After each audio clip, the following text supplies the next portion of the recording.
তুমি পরে একাই করবো আমার সাইকেল যাইতেছি কি করবো সারা খেয়ে যায় সব মোটা চিন্তার শক্তি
জানাই বিশ্ব সাহিত্য কেন্দ্রের আয়োজকদের যেভাবে আমাদের আজকের এই শিবচরের মাটিতে আমার দেখা মতে 2 যুগের মধ্যে এই বইমেলা এবারই প্রথম।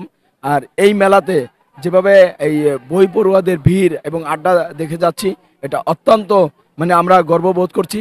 এই ধরনের মেলা প্রত্যেক বছরই আশা করব। আর যদি মেলা প্রত্যেক বছরই হয় তাহলে অন্ততপক্ষে নতুন নতুন পাঠক সৃষ্টি হবে। তারা এই আলোকিত মানুষ গড়বার জন্য বই কিনে তারা তাদের স্বপ্ন পূরণে সক্ষম হবে। আসলে বইমেলা আমাদের এটা বিশ্ব সাহিত্য কেন্দ্রের উদ্যোগে শুরু হয়েছে।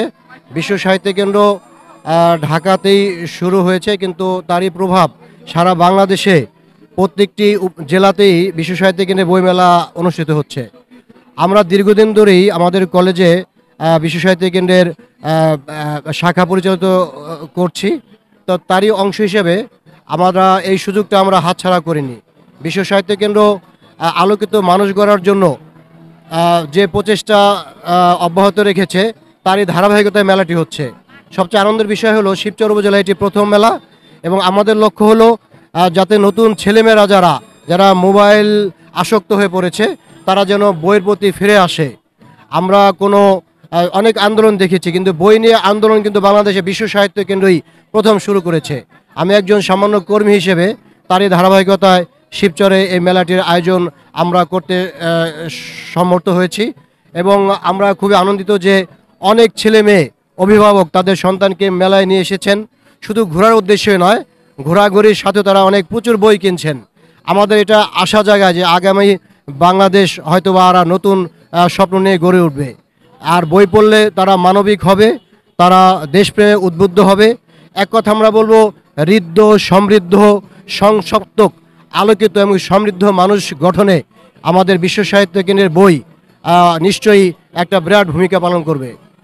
আমি সম্মানিত শিবচরবাসীকে, অভিভাবককে অনুরোধ করব, আপনার ছেলে মেয়েকে এই বইমেলায় নিয়ে আসুন এবং সমৃদ্ধ আগামী প্রজন্ম গড়ে তুলুন। বইয়ের সাথে থাকুন,